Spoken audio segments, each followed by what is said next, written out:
On today's Patriot Nation podcast, we're going to be breaking down the draft with none other than Thor Nystrom. It's probably, I think, his third consecutive year on with the draft recap. Spags and Keegan both accepted new jobs this week. They're busy, so it's just me with Thor, but it's going to be a heck of a show. So buckle up and cue the music. Thor, thanks so much for coming on again, man. We appreciate you. Like I said, I think this is like 3 or 4 years in a row that you've been here on a draft recap show, and we don't want anyone else but you on with your draft opinions. You can keep Keegan Spags off with their new jobs this week, but I'm telling you, you are not going to keep me off for my third consecutive appearance on. It's good to be with you, Pat. Love it. Love it. Thanks for coming through. So before we talk about the Patriots draft, because we will obviously, this is a Patriots podcast, so we will get into the Patriots draft, but you seemed to be the number one Malik Willis supporter on the internet. Obviously, Malik Willis goes like, I don't know, 965th to Tennessee, where now Ryan Tannehill is giving him the Brett Favre treatment. Obviously you thought you were confident in your evaluation there. You thought that, he was a guy that probably should have been taken. You had said number 2 overall by Detroit. But what do you think why do you think he fell so far? And what was it about him specifically that you thought was so good? It wasn't just me, and it wasn't just everyone else in my industry. It was also the NFL itself. Malik Willis and to a lesser extent Matt Corral, they wouldn't have been invited at the draft to be sitting in that green room, right? If the NFL thought that there was a good shot they were going to be filtering out of the first round. I'd say much less of the second. It was a shock to everyone. Before the draft, I got more texts and more DMs about where do you think player X is going than any of the years that I've been doing this, 5 or 6 years or whatever, in advance of that. And after Thursday night and heading into Friday, there was even more of that than I had seen during my career doing this, of like, where do you think this guy's going and where do you think, like stuff like that. It was a class where everyone kept their cards close to the vest. And I think teams prioritized sort of the infrastructure positions. And you had heard in advance that some teams were down on the quarterback class. I wasn't as much, and I hold on to my evaluation about that specific player. I'm happy to go against the NFL on evaluations. I did against Lamar Jackson, and I came out shining, smelling like a rose on that one. I'm fine to do it on Malik Willis too. I think his skills will translate to the NFL. I think the Titans got an enormous steal there in the third round. Yeah, it's really interesting when you start looking at some of the guys that dropped, and even when you look at so many of these guys, right? Atlanta takes Ritter at 74, right? And no one goes between 20 and 74, no quarterbacks, and you're like, what the heck is going on? I was shocked. If you had told me only one quarterback would be taken in the first 2 rounds, I don't know if I would have believed you, because even though the draft prospects, even though you're sitting there saying, okay, well, maybe these guys aren't the best players ever, it's the quarterback position, right? And so you want to take a swing. I think, in my opinion, and this isn't an original thought, because I'm sure 100 people have had this thought as well, but like, I think it was more what 2023 brings as opposed to what 2022 is. And the fact that people think that the guys have a much higher ceiling in 2022, in 2023.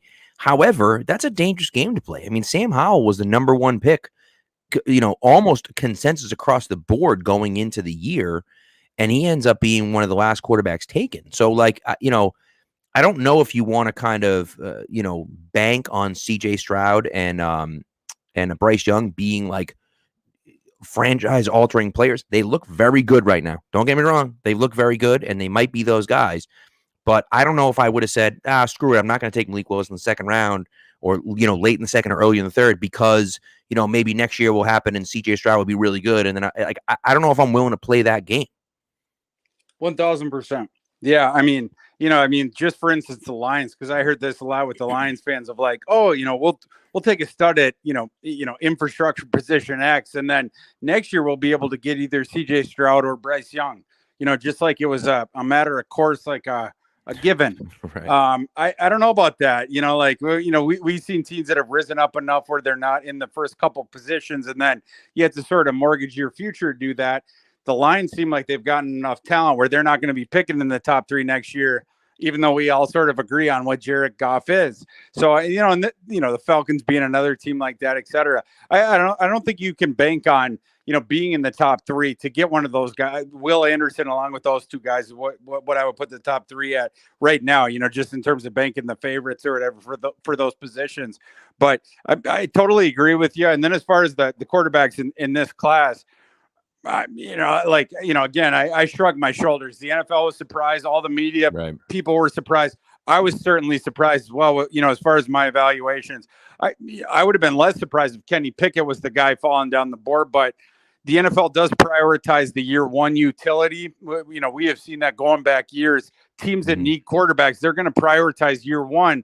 Well, the way that I look at it is, like me saving money, am I going to prioritize, if I'm putting this money in and I'm not going to withdraw it for 10 years, am I going to prioritize the year one yield or the 10-year yield? I don't prioritize the year one yield over the 2 through 10-year yield or whatever, like on any investment or whatever. So it's just sort of surprising to me. There's very little playoff teams we've seen going back several years that have been starting the rookie quarterback that have made anything of themselves. Certainly we don't see that, winning the Super Bowl or whatever. So I don't know why some of that stuff is prioritized, but yeah, I was a little surprised a couple of the guys got knocked on the board for sure. Yeah.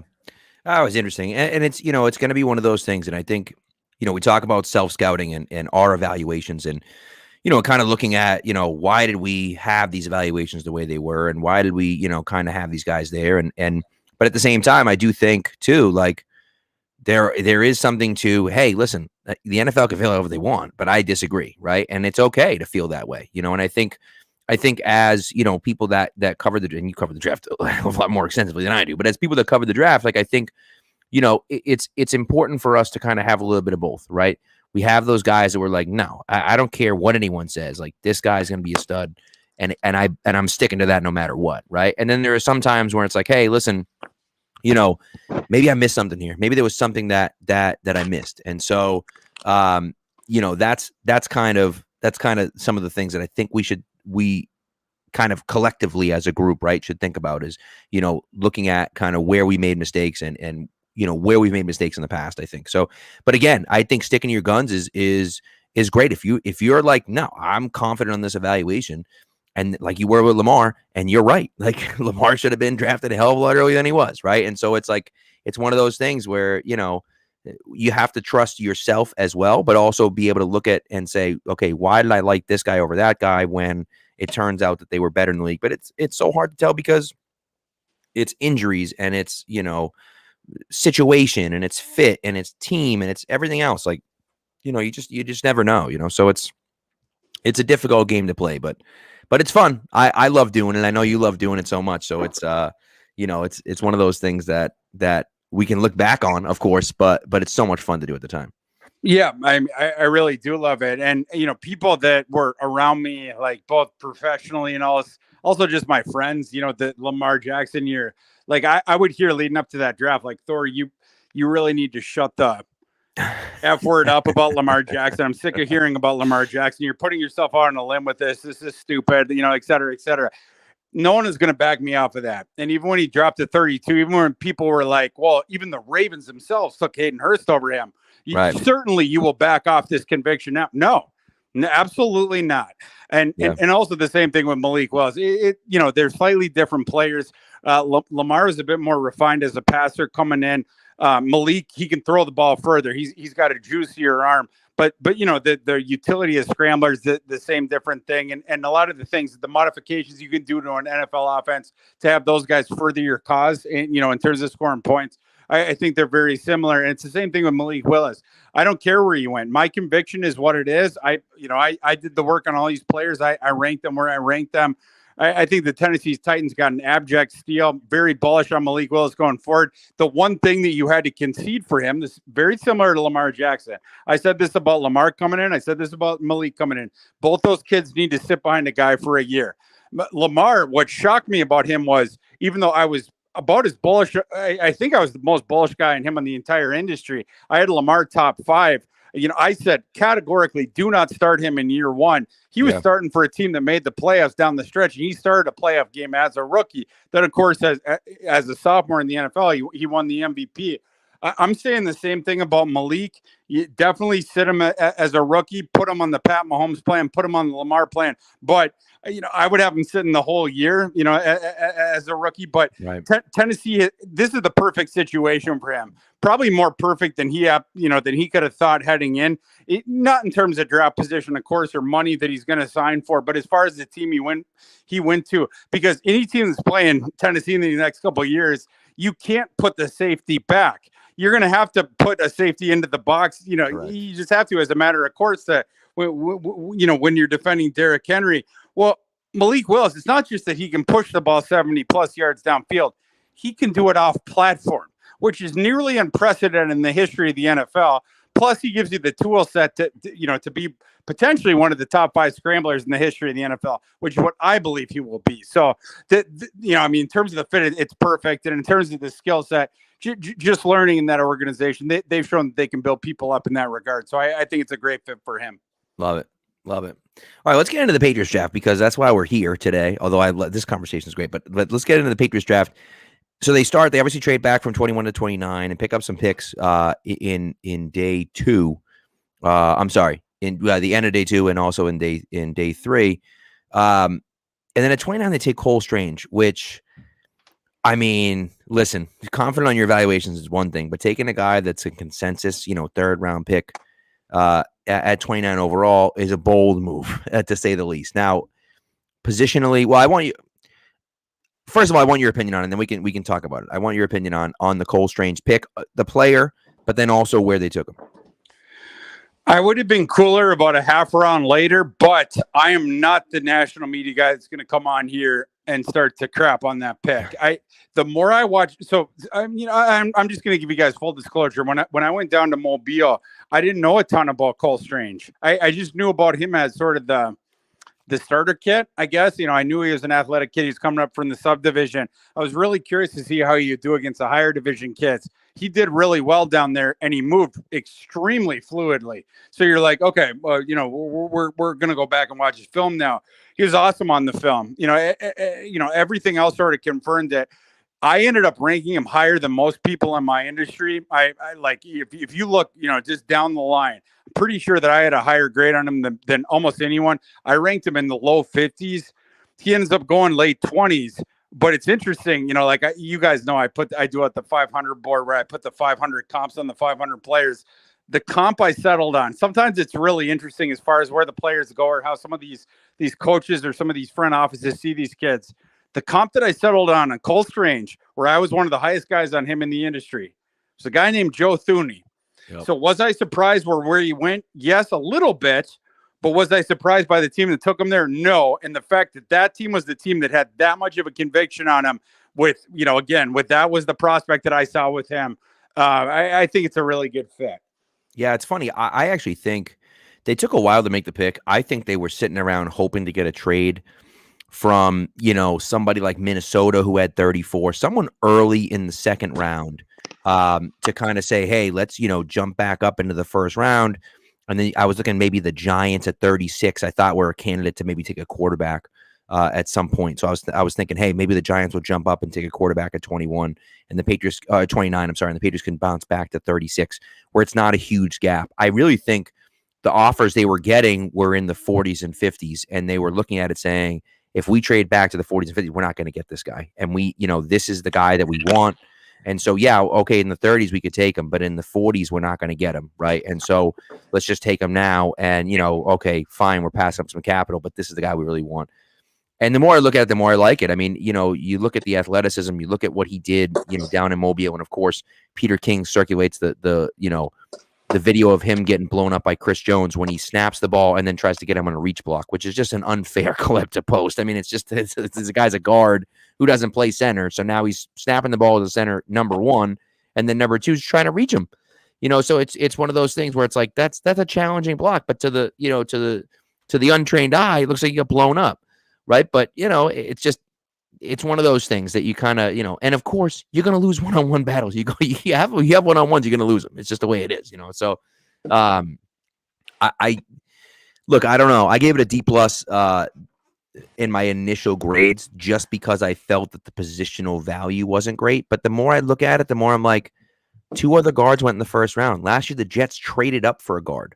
Like, guards, Joe Tooney, the guy you just talked about, signed a 5-year, $80 million contract with the Kansas City Chiefs this offseason. Like, people are paying guards. They are. And so, like, if you feel like this is a guy who's going to be a dominant player at his position, and especially you're 29, you already got picks back to move back to 29 from 21, and supposedly he was the guy they wanted at 21. It's like, it seems like a no-brainer pick, and everyone's, and then people are, oh, well, Belichick just wanted to, make the easy pick because this guy's going to be good right away. And so it was an easy pick. And I'm like, well, isn't that kind of the point of a first round? Don't you want your first round pick to come in and be good right away? Like, I'm very confused by that one. Yeah. And I would disagree with that too. Like, doing this, what, even if you're not looking for, basically what the consensus opinion is, when you're going against it, like, it's never easy to go against a consensus opinion. I can just tell you that from my job, you're going to get crapped on either way. And so the Patriots certainly knew taking Strange in the end of the first round that they were going to get crapped on. What I think is I was very bullish on that kid coming in. I had, I ranked him in the low 50s or whatever. I think the Patriots probably had intel that, at least in the mid-second round, some team was going to take him. And so maybe even the early second round because of the projection. It's both his frame. It's the production that he had in college, like both the win rate in the run game, both the win rate in the passing game. And then the athleticism, it was just ridiculous, and also he has position flexibility where you can project him at either the guard spots or the center spot in the pivot. So like for the Patriots, I think they were just like, we need to have this kid. This is the last spot on the line at the train station where we can guarantee ourselves that he's going to be here. If we trade down to number 39 or number 42, we cannot guarantee that. And this is the kid that we want to guarantee ourselves of getting. So in terms of that, I can't argue with it too much. Again, like that's a team that has had conviction on certain guys where we've argued with it. They have invariably been right early on. And this was a guy, again, that I was bullish on as well. So it's going to be hard for me to argue against them there. Yeah. All right, well, let's go to their next pick, which was very much against consensus. And Murph actually asked in the chat about George Pickens, and I agree with him 100%. That's the guy I wanted. Matter of fact, that's the guy I wanted at 29. And then, they trade up to 50. They read the draft perfectly. They knew that a run of wide receivers was coming. They knew if they wanted a wide receiver, they needed to trade up to 50 to get it. They went from 54 to 50, gave up 158, which interestingly enough is the pick that they got in the Devontae Parker trade. And they take Taekwon Thornton out of Baylor, ran the fastest 40 time at the combine, and was projected extremely lower than 50. Was this a guy you were higher on too, or was this one a shocker to you? I did rank him a little bit lower, but I'm the last guy that is going to argue against Taekwon Thornton. So the teams that I watch more live, it's Kansas, it's Iowa, and it's Baylor, Syracuse a little bit as well, because my sister went to Syracuse, my brother went to Baylor, but invariably on the Saturdays because you guys know, like I cover college football, I don't cover the NFL, like so live. That's what I watch. Taekwon Thornton is a guy that took longer to come along in his career, even though he was super duper talented, was invariably the most talented guy that they had in their receiver room. But before last season, RJ Schneed was the guy that got the most targets. I'll tell you why, because the guy that they had a quarterback before that was Charlie Brewer, this guy who was a pocket passing noodle arm type quarterback. Last year, they finally had a quarterback that could push the ball, downfield more than 20 yards with some level of accuracy. And Jerry Bohannon wasn't a great quarterback at all. In fact, he has already been told he's not going to be the start of this coming season, is already looking for more opportunities. But he was the first quarterback that Taekwon Thornton worked with, again, that could reliably get the ball 20 plus yards downfield with any sort of accuracy whatsoever. What happened? Taekwon Thornton's game just absolutely exploded. They finally had a running game where teams had to put some guys in the box to stop it, and then they would have less guys deep. Well, then you do the one-on-one looks with Taekwon Thornton. That's all that Bohannon did. Not a great quarterback, but he could at least recognize, oh my gosh, I have this ridiculous athlete going downfield one-on-one where I got the best of it. Taekwon Thornton reminds me a lot of, you guys remember going way back, like back in I know a lot of comps, I try to do it. I do 500. I try to do more modern comps. And so I deal with Taekwon as well. I comped him to DJ Shark in terms of a modern comp. But the people, a little bit older generation, just think of him as an Elvin Harper type on those awesome Cowboy offenses. That you wanted to keep people off of Michael Irvin. That was one goal. You wanted to keep people from stacking the box against Emmitt Smith. You had a really good offensive line. That was going to take care of business. You just wanted to prevent the defensive from doing that. Elvin Harper was the guy that's going to do that. Taekwon Thornton's the guy that's going to do that for you in New England. He's going to pop the top for you 1,000%. Ran in the 4.2s. The downfield ball skills speak for themselves. He proved that over and over again this past fall. He didn't get a shot before that again because the quarterback, I can throw the ball further down the field than Charlie Brewer prior to this past season. But all that stuff played itself. I'm going to tell you guys right now, Jerry Bohannon doesn't have the skill set as a thrower to do the rest of the stuff, and they only asked Taekwon Thornton to do the pop-to-top stuff. Taekwon Thornton can do the pop-to-top stuff. He certainly proved the concept of his athleticism. As far as the other stuff, the intermediate stuff, everything like that, we'll find out. But right. Taekwon Thornton can absolutely do the Elvin Harper stuff to keep the guys off the other side of the field, keep you from stacking the box. We'll see about the rest of it. But as far as an NFL number 2 wide receiver, I'm pretty bullish on Taekwon Thornton. Love it. I love it. And I'll tell you what, to be honest with you, I'm not a college football guy. And so I don't watch pretty much any college football until it comes to like the playoffs, which is like irrelevant. And not irrelevant, of course, but like, as far as watching film is concerned. I watched 0 seconds of Taekwon Thornton. And the reason why is because he went to the combine and ran a 4.28. And then I'm looking at the thing and he's still a 5th, 6th round projection. And I'm like, okay, like 5th, 6th round projection. I'm like, this guy must suck, because if he goes out and runs a 4.28, you'd think it would vault him up the draft board. But no, he's still in the 6th round projection. I'm like, okay, this guy's got to be terrible. And the Patriots took him and I'm like, that was a terrible pick. And then I turn on the film and I'm like, he like is a competent receiver. I don't know. His releases off the line, it shocked me. I was genuinely like, I was actually in shock, like mouth agape, looking at his releases off the line, because I'm like, this guy can't be touched and press man off the line. He just smokes the guys, that anyone that's covering him off the line, and he's wide open. And I just, that to me is one of those things that I thought was crazy. That he was that low. So that was extremely surprising to me. We lost. Looks like we lost Thor, but hopefully he'll be back in a second. But that was one thing for me that I thought was extremely surprising, that Thornton was so low on people's boards. And again, when you talk about the speed that he has, and Thor mentioned it, you talk about the speed that he has, about being able to take the top off the defense. I don't see how you could ask for anything more than that. Like, you want a guy that's super fast and get off the line. That's Taekwon Thornton. That's what he can do for you, right? And now he's not a polished, super finished route runner by any stretch of the imagination. But if a guy, the release was N'Keal Harry's. N'Keal Harry couldn't get off the line of scrimmage, right? And so you're drafting a guy who, he's big and strong, but he gets pushed around in man coverage. And so you're not getting that with Taekwon Thornton. You're getting a guy that can get off the ball. And, maybe he starts his career running, deep posts and go routes and over routes. Okay. Well, what did the Bills kill you on all year long with Isaiah McKenzie? He just ran across the field, right? If you have a good offensive line and you let Taekwon Thornton with his 4.28 speed run across the field, who's sticking with him? Nobody's sticking with him. That means they got to go, to zone coverage. And then that's where Mac starts picking people apart, is in zone coverage. So to me, I thought it was a solid pick. I liked it a lot. And I was happy with what they did. So the Thornton pick has grown on me, and then we'll see. So I'm going to send him, hold on. I'm going to send him a quick, just a quick message, see if he can pop back in a minute. But, so anyway, so let's kind of keep going down the line, and I'll, if Thor comes back in, we'll pop him back in. Hopefully he'll be back in. But the third pick was Marcus Jones. Anyone that listens or reads my stuff, anyone that listened to us during draft weekend, listen, and Murph, Murph says Pickens is the pick.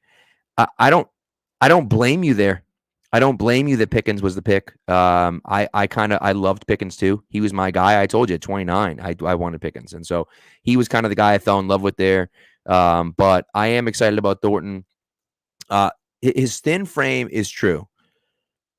Devonta Smith weighs like 165 pounds. It doesn't make a difference. It doesn't matter. Like, I know he's a little bit taller than Devonta Smith, but like, it's one of those things for me that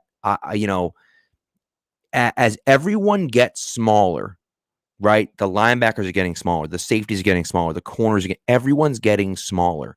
So he's not going to get blown up on in the middle of the field by that 260-pound linebacker. I mean, it's not happening, right? And so yeah, he's got a thin frame and stuff, and but it just kind of is what it is, right? He's going to be okay, and we've seen guys his size be completely fine in the NFL. And I think that's kind of that new body that we're going to see of wide receiver, where it's that skinnier guy, right? I mean, now I know that Jameson Williams lost weight because of the ACL, but he came into the combine at 172 pounds, like. And sure, he lost some weight, but he didn't lose 25 pounds. I mean, the guy plays at 180, 185. Same thing, so that's the thing for me where it's like, yeah, of course he's small, and I get that. Looks like Z-Tac asked about, do you think he gets on the field early?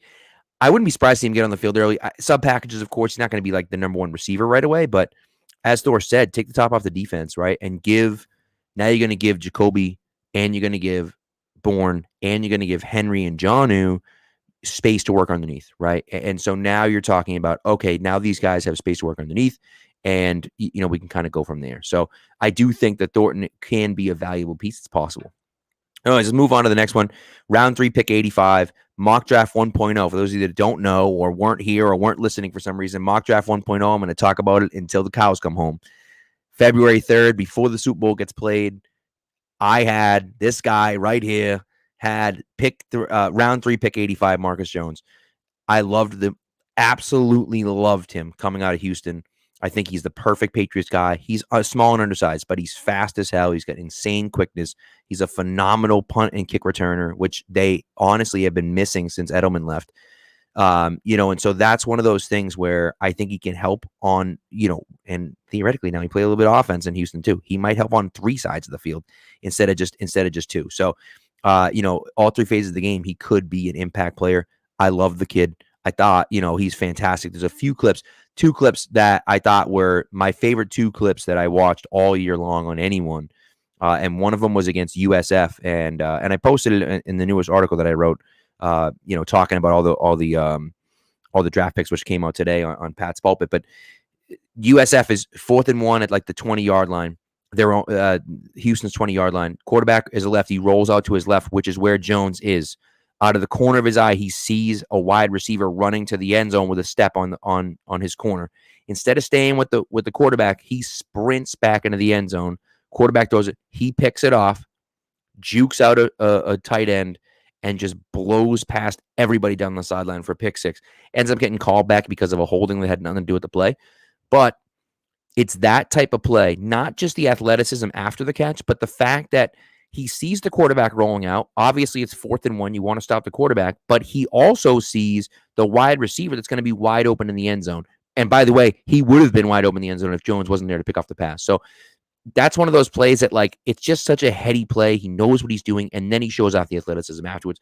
That play was awesome. And then maybe my favorite play that I watched all off season was against Texas Tech, and Eric Ukazama, who ended up getting drafted fairly early, I think by the Dolphins. He catches a screen pass. Now, Jones is on the defensive left side of the field. He catches a screen pass on the defensive right side of the field and takes off down the sideline. They're about the 50-yard line. Takes off down the sideline and is walking into the end zone. And Jones comes out of nowhere and hits him at the 2-yard line and knocks him out of bounds. And Ukazama saw him at the last second, tried to dive into the end zone, and Jones dove at him too, and they both, went flying out of the end zone, and he stopped him. But it was one of those plays where it was like, if he hadn't, he could have just dogged it. He could have been like, oh, crap, what are you going to do? Nope, he didn't. He busted his ass to get there and beat him to the goal line. And that was just like, I saw that play. I was like, that's it. This is the guy. So, and Leon, you're 100% right. You look at Hill, you look at Waddle, and Diggs too. Diggs a little bit bigger, of course, but like, just when you're playing the Dolphins, you got Hill and Waddle on the field at the same time. You got to have guys who can keep up with him, right? And so Jonathan Jones can do that because he's super fast. Marcus Jones can do that because he's super fast too. So I really, really like that pick a lot. I was extremely happy about it. I thought, here's a guy that's going to come in and play and contribute right away. maybe a little bit defensively. Again, just to kind of run with some of the fast guys, but certainly on special teams immediately. And I wouldn't be surprised to see him run a few routes on offensively, just because he's got such insane quickness that they might say, hey, listen, we taught a quarterback how to play wide receiver. Why can't we teach a corner to play wide receiver? So I don't know if that's reasonable, but I think there's a possibility there. So don't forget now, Julian Edelman played slot corner, so maybe he could play slot receiver. Fourth pick was Jonathan Jones. I don't know where everyone is. Fourth pick is Jack Jones. I'm sorry, from Arizona State. They would link to this guy a billion times, right?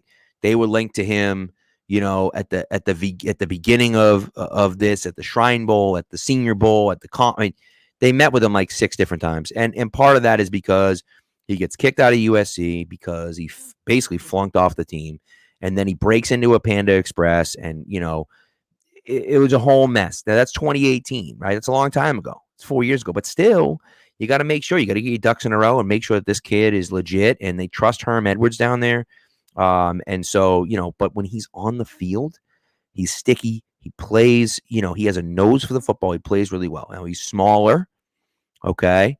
He's smaller than like a JC Jackson type, but he's a solid corner. And I for one think that it's pretty solid. Leon, I'll tell you, if you're watching the Bruins, might want to turn it off.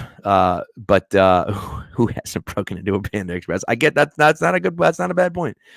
But we'll see with Jack Jones. But I do think like you needed another corner. He has a chance to play outside corner. The name that stuck in my head when I watched him play was Logan Ryan. He's not quite as physical as Logan Ryan, and he's not as big as Logan Ryan was, so he really can't be quite as physical. But you could add a little bit of weight to his frame. He's certainly not afraid of contact. So, a little bit smaller, but I think he's just so smart, and he can play that zone or man, that Patriots like to do both. And so I think they're kind of moving towards the thought of doing both. So I think he can be a fit in both. And again, he's another guy that gives you depth in that secondary. You need secondary guys, right? And we'll talk about the linebackers in a second, but but I really like that pick a lot. And the next pick, they drafted the fastest running back in the draft too. Oh, no big deal.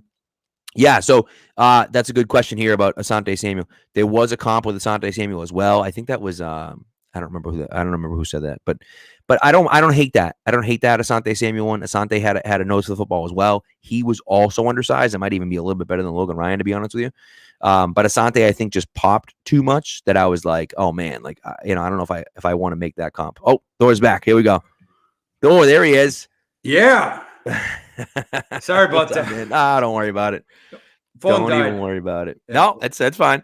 So I just to we'll bring you back in really quick. I just talked a little bit about Marcus Jones and Jack Jones just quickly. But Marcus Jones, I wanted to tell you, Thor, I've taken my victory lap 100 times. I already taken it on here as well. But my mock draft 1.0 that came out February 3rd before the Super Bowl, round 3, pick 85, Marcus Jones, cornerback from Houston. I freaking love this kid. And I think he's like the perfect Patriot. Yeah, I agree with you. I love it. Congratulations. I'm totally with you. That's like an Inception type thing, right? Like, right. There's things that you can nitpick that kid on, right? Like because of his size, because of the dimension, he's never going to be a starting boundary cornerback in the NFL. But he should be a starting long-term slot cornerback in the NFL. Plus, you get the utility of the return, right. Which he's I don't know if I can swear in this pod, but effing awesome at. Yeah. So, I mean, both in terms of that, one of the better ones we've seen coming out of the classes, regardless of position, the last several years. Then you have the slot utility, slam dunk. Seemed like a Patriots guy. Kudos to you for getting that one. Yeah, appreciate it. Appreciate that. Yeah, I was excited about him. So, and then Jack Jones. I wanted your opinion on Jack Jones because I was going back and forth. Someone in the chat mentioned Asante Samuel. I was thinking Logan Ryan.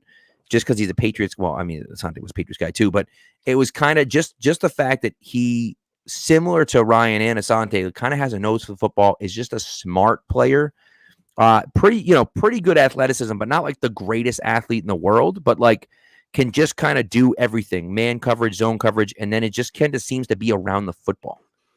For sure, yeah. I ranked him a little bit lower, but in terms of the stuff you're saying, absolutely. So I can see for sure why the Patriots were attracted to a prospect like that. He's a guy that has developmental traits that you bet on for sure. They ended up taking him early fourth round, I guess, or whatever. I had him Yeah. 205 overall, but there was a lot of cornerbacks sort of grouped in that area. I had him CB 28, but Okay. going up 28 to 21 or so, those guys were really closely grouped. It would have depended more on what what you were sort of aiming on. Did you want the early sort of slot guy that had the cap ceiling? Did you want an outside, like a Cam Dancer in the past class where he had a cap ceiling, but he could play early, stuff like that. But like Jack Jones, he absolutely had developmental traits better than the slot that he got picked in, I believe, for sure. Yeah. Okay. All right. Good to hear. The guy I was super high on was Zion McCollum. I love that kid. I don't know if he can actually play corner, but like he was just such a ridiculous athlete that I was like, I don't even care if he can play corner. Just like get him in there and like teach him the position and see what he can do.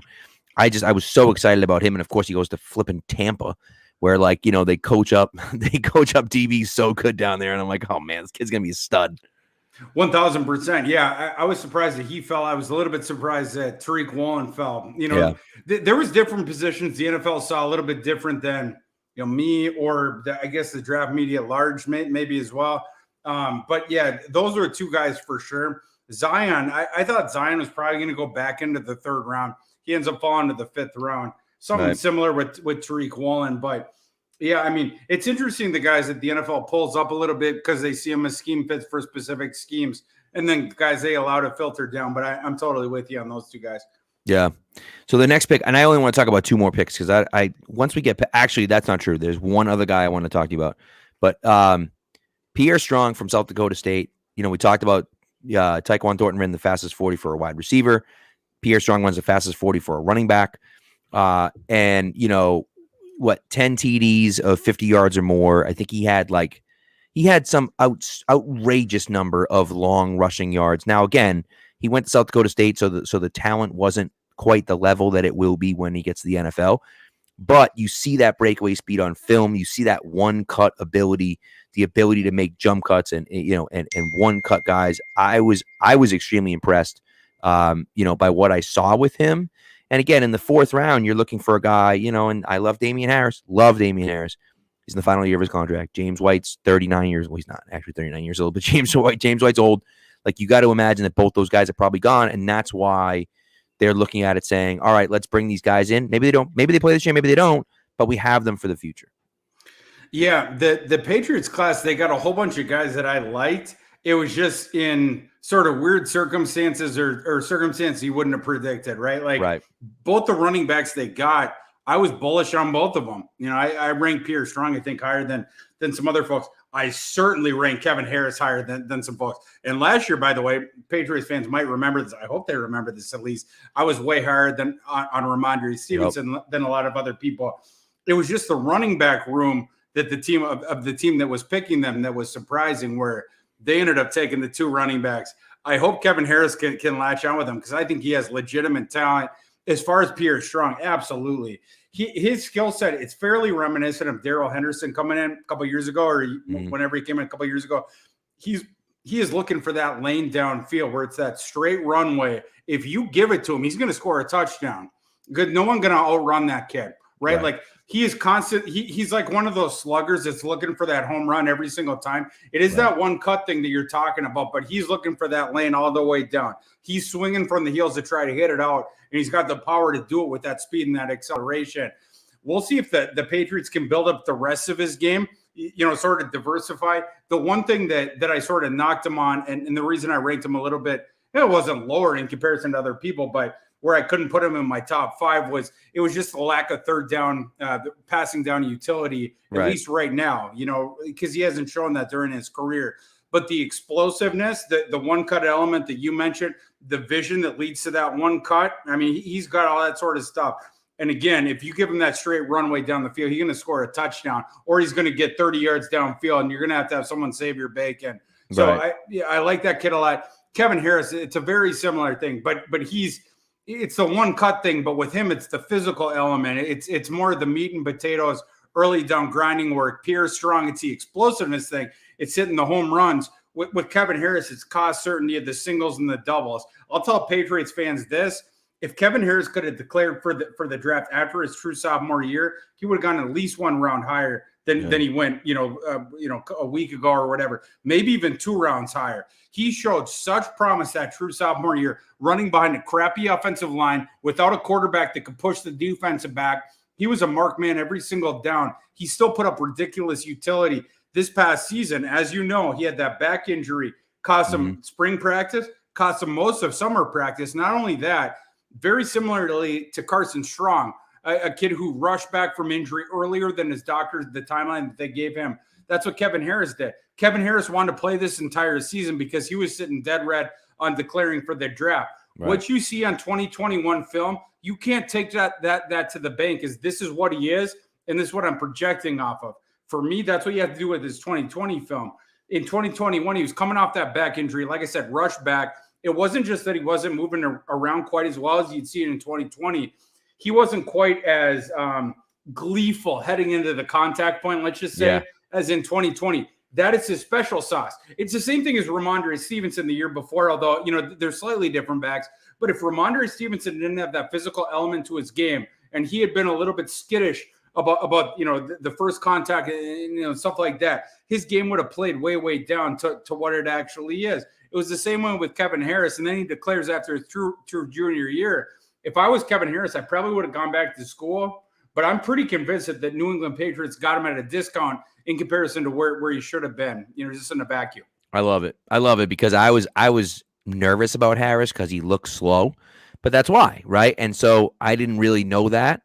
And so, it makes me a lot more excited to hear about Kevin Harris. And like I said, Damian Harris, I assume is going to stay here this year. And then you would think if he puts up another big season, he's going to want to get paid. And the Patriots simply they don't pay running backs. And they shouldn't. That's a smart move. Absolutely. Right. Yeah. And so you let him go and you bring in, you have Ramondre, and now also you have Kevin Harris and Pierre Strong. So yep, exactly. Sure. So yep. I want to give Gary a shout out here. He's up at 2 a.m. Watching over in England. Appreciate you, Gary. Thank you, sir. So, all right, 2 more guys. The one, Bailey Zappi, talk to me into Bailey Zappi. Like, what in the world? Like, I guess they just wanted to, the interesting thing here is that Tom Brady wins the Super Bowl in 2001 as a second-year player, right, in February. April of that year comes around, 4th round comes up, they draft Rohan Davey in the 4th round. That's just what they do. Like, this is just what they do, and they drafted a backup quarterback. The thing that pissed me off about the draft was that, your next pick is like in the 180s and you're at 130 something. You get 50 or so picks in between your picks, and you take a backup quarterback. And then when you see where the rest of the quarterbacks go, it's like, you telling me Bailey Zappi wasn't going to be there in 180, and maybe he wouldn't have been. But like, that's the thing that annoyed me, was like, you had an opportunity to go out and get a guy that could theoretically contribute on your team, and you didn't do that. And that was very frustrating for me. But at the same time, they got through 62 touchdown passes last year. So like, clearly he can sling it, but he's going to be a backup here.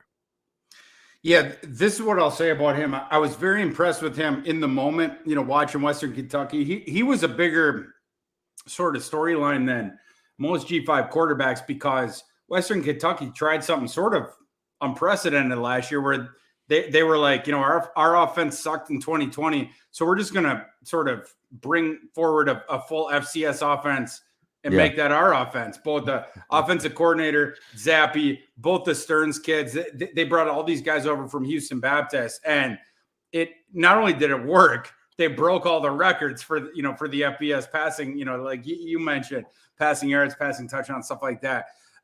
Bailey Zappi, so I knew that he was a super processor. I knew that, just watching his film, stuff like that, talking to people around him. What was surprising to me watching him at the Senior Bowl, his arm was a bit more alive than I thought. Like on film, you just sort of want to be like, oh, this is a kid from Houston Baptist, and he's only 6 feet taller, 6'1" or whatever, and he has a wet noodle or whatever.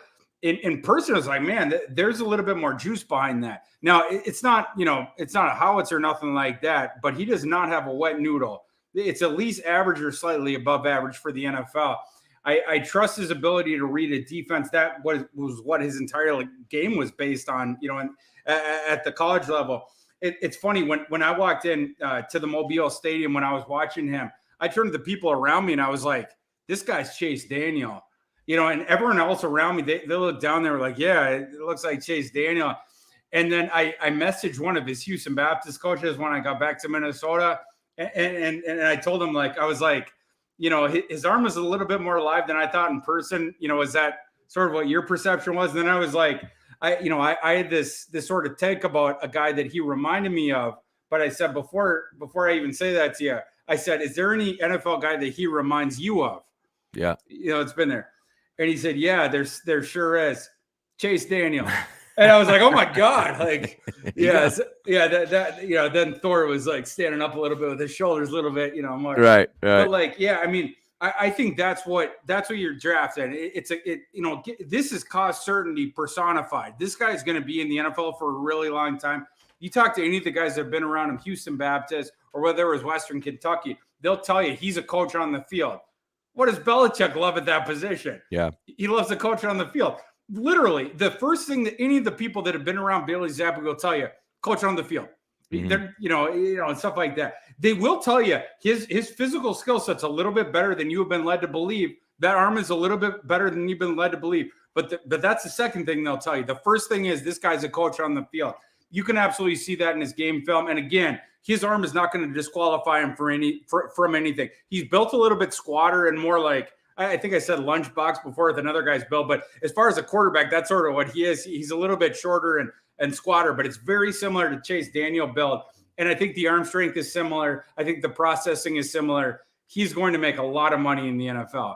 I like it. And honestly, like, and again, I gave it an F on my original grades. I was pissed about it because I thought, you can get a more valuable position. But then you think about it and you're like, well, Patriots drafted Jimmy G in the second round, traded him for a second round pick. Patriots drafted Jacoby Brissett in the third round, traded him for Philip Dorsett. Patriots drafted Ryan Mallett in the third round, traded him for a seventh round pick. Patriots drafted Matt Castle in the seventh round, traded him for a second round pick. So like, quarterbacks retain their value better than probably any position on the field. And so if this kid comes in and shows any sort of promise whatsoever, and, people look at him and say, wow, this kid has something. And then somebody goes down with an injury. Oh, hey, we got this kid right here. I mean, send us a first round pick, send us a second round pick. Right? And those are the types of things where like all of a sudden something pops up and you're able to do that. And I think that those are one of the things that we overlook as fans, and maybe even as analysts when we're breaking those things down. But when we really think big picture here, we're like, well, number one, you have a quarterback that's a back quarterback long-term, which is important. And Belichick's talked about that ad nauseum.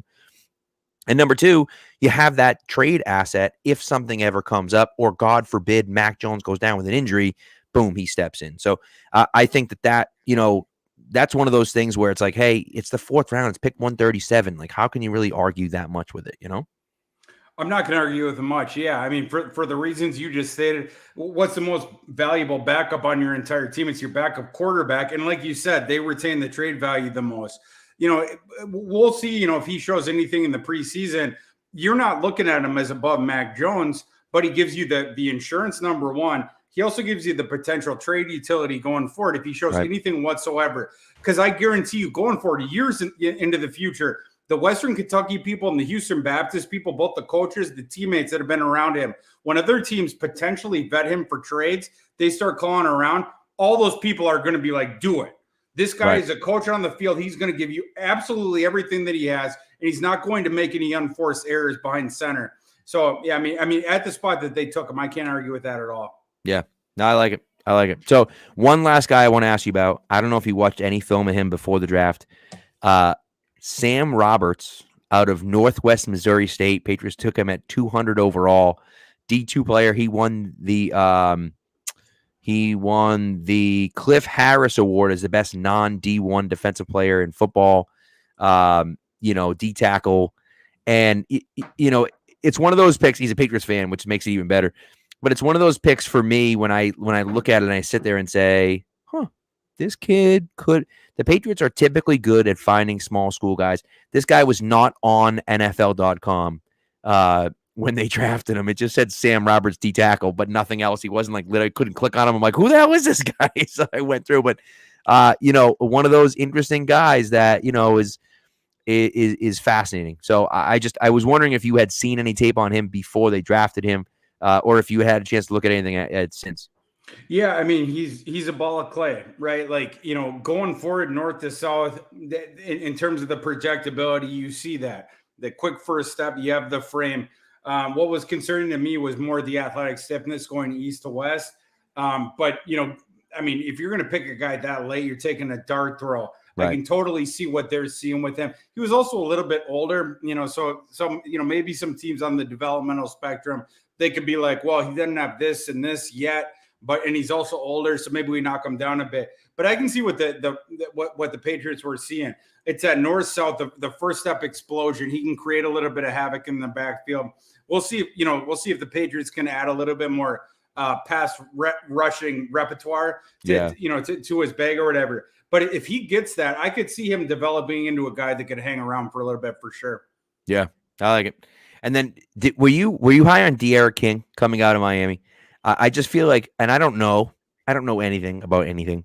I just feel I'm so excited to watch this guy in camp because I just feel like he's one of those guys that like he's like a slash guy, can come in and throw the ball a little bit, but is going to play wide receiver and running back and cornerback if they ask him to. Like I'm excited about the athleticism of this kid and the fact that he is like, hey, just put me on the field and let me play football. Like I'm excited to see that. He's a player, man. Yeah. Tom Herman wouldn't have gotten that job at Texas were it not for De'Aaron King. Right. Like, that's how good of a player he is. He got that guy elevated up to a job that's going to make Tom Herman's family financially straight for the rest of their literal existence. But yeah, he's a player. It's just, you have the dimensions thing, number one. You also have the durability thing, because I love the dual threat aspect to his game. But when he's gone out of the pocket, sometimes he has suffered some of these injuries. How can you create that? Are you going to put him in the slot? Are you going to try him as a court? Like, are you going to do like a Seneca Wallace type thing with him? I'm not sure, but getting him as an undrafted free agent, 1,000,000,000%. I mean, why not? Right? Like the questions that I have about him, there ain't no more questions about him when you're getting him for free. Right? Like that guy's an absolute player. He changed the fortunes of a couple different Power 5 programs, right? Houston, they're about to be a Power 5 program. They're not quite yet, but they will be in a second. But with Miami, he made them a lot more dangerous on offense. He can move around a bit. He has short area accuracy. He ain't going to push the ball all the way down the field. Obviously, he's a little bit smaller or whatever. But if your starter went down and he was the option that was going in my opinion, you could create an offense around him where you could at least get by. Long term, I'm not sure, because, again, if you played him a lot, the durability questions could be more. But if you had him at a position like slot receiver, or maybe he's not taking quite as many isolated shots during the game, maybe he could last a little bit longer. That guy's a player. I actually think he's gonna whether he lasts around in the bottom of your roster in the NFL for a while, or whether he's a star like at the XFL or the USFL. Right. In my opinion, it's going to be one or the other. That he's a quadruple A player. It's just on one side or the other. For a team, man, his agent, give him kudos for going to the Patriots. You're looking for a team that's going to find the utility for a guy who has all these different things, but you're not exactly sure where he's going to fit in. If I'm an agent, I'm like, let's leave it up to Bill Belichick, right? Yeah. Yep. I agree. All right, Thor, thank you so much. Well, I guess, okay, hold on. Before the big picture here, we've talked about kind of, these people and some of these guys. Give me your two favorite drafts. Your two favorite drafts out of anyone in the NFL, and then just like 30 seconds on overall how the Patriots did in the draft. Yeah, my two favorite. So, I grade on a curve. So every year I give out 2 A pluses, I give out 2 Fs. All the other 28 teams are in between. Okay. So that's why you always see why people ask me, like, why did you grade my team lower than the other teams? It's because I grade on a curve. The 2 A pluses that I gave this year are the Ravens, and then a team I'm almost remiss to even say on a Patriots podcast, the Jets. But anyway, like the Ravens, they crush it every single year. It's no surprise. Like they just every single pick, it's either a single or a double, or else they get a free home run. It's like Kyle Hamilton at 14 was like, you got to be kidding me. Like, come on. effing stupid. Even getting Linderbaum late, where he's he's one of the best centers we've seen coming out of college football last several years. He only goes lower because of the arm length thing. It's just dumb. Pick up Falele in round 4. Give me a break. Yeah. And for that system, absolutely perfect. Every single year they get guys who fall to them at positions of need that they just stop their fall. And it's like, oh, we also needed them. So it's right. So yeah, I mean, that was perfect. The Jets, it was a bit different. Usually they draft can I swear on this podcast or not? We'll give you one. Usually the Jets draft like shit. This year that's easy. That's not even a swear. Usually they draft effing stupid, but this year they decided to make an exception. And it wasn't just the equity. They had the two, because there's some criticisms about the draft grades where people will criticize it, where you give more credit for teams that have more equity. I try to rail against that as much as I can. Yeah. I'm just trying to gauge you of what value did you get in each slot. The Jets had a lot of draft equity, but for my grading scale, if you pick poorly in those ranges, I'm going to destroy you, like I did for the Texans. The Texans had 2 top 15 picks. 4 picks in the top 45? I gave them an F.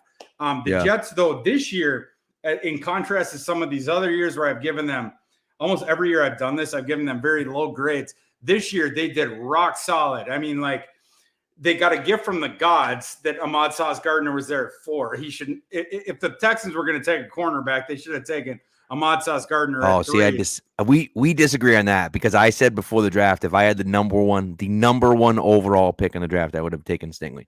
I thought he was a stud. Pat, we strongly disagree. I could not emphatically more disagree with you about something than that. But I mean, that being said, they get either way. However, you throw Stingley out of it. Ahmad Sauce Gardner at 4, very good. It's really good value. Yeah, and then we knew that the wide receiver run was coming up. Because of their pick, they happened to be able to get at, sort of the beginning of it, right? I think they were the second team that took a wide receiver, took a really good one. I would have rather been up there than in the back of that run, Washington. In my opinion, Washington created an unforced error where they traded themselves. Yeah, they traded themselves from the front of the wide receiver run to the back of one to pick up 2 middle round picks that they didn't do much with. But then you got the Jermaine Johnson pick as well. Steal. I mean, by any account of 26, I am 13 on my board. 36 to get Breece Hall. I am 39. That's a slam dunk. He's going to help out Zach Wilson a whole bunch. Probably even more valuable to them than a regular franchise. Ruckert, I had no problem with that. He was much better in Mobile than we had seen him. But he was never the primary option in any receiving route that they had there. I like Mitchell more than most of the draft media. I had him 100th overall. They took him 111th. I didn't have any problems with the Clemens pick too. It was just like every pick they either swung from the heels and hit a home run, in my opinion, or at least they hit it down the fairway, to use a different sports metaphor. So right. Yeah, and that's what you want ultimately. Like, you're just trying to not screw it up. Like, here you are, just don't screw it up, right? And I mean, you mentioned the Texans, like, they trade back and they draft, they're at 13. They trade back from 13 to 15 and they draft a guard at 15. And not even the guard I would have taken first. So I'm looking at it like, what are you doing here, man? So that's one of those things where I look at it and just say, like, okay, I loved Stingley, so I love the pick at 3. We obviously disagree on that, and that's okay.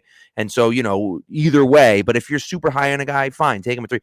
But what are you doing taking a guard? And again, when he's not, in my opinion, I don't know how you could look at him and say he's better than Zion Johnson, but whatever. But you take that guy at 15, it's like, what are we doing here? So that was surprising to me. And also, you're in the middle of that wide receiver run at 13. Take a wide out there if you feel like it. So that, to me, I thought was strange. I just thought, like, okay, so whatever, but it was, yeah.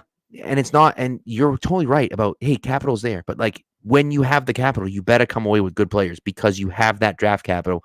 So you better draft good players, So, anyways, I agree with you on that. Well, what about the Patriots? What did you give them for a grade, I guess, would be the question I have.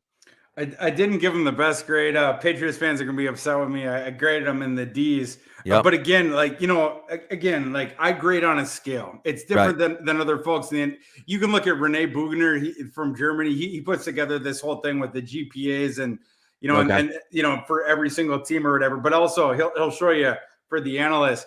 I'm by far on the right every single class because again I grade on a curve. Yeah. So I'm going to give 2 teams an F. Patriots didn't get one of those, but I'm also going to give 6 teams in the D's. I did give the Patriots one of those, but again, like I said before, the players they ended up getting, even on my board, there were slight reaches. But I will say this: I was bullish. Again, I think I mentioned this during the thing. I was bullish on the guys they got. I was bullish on Strange.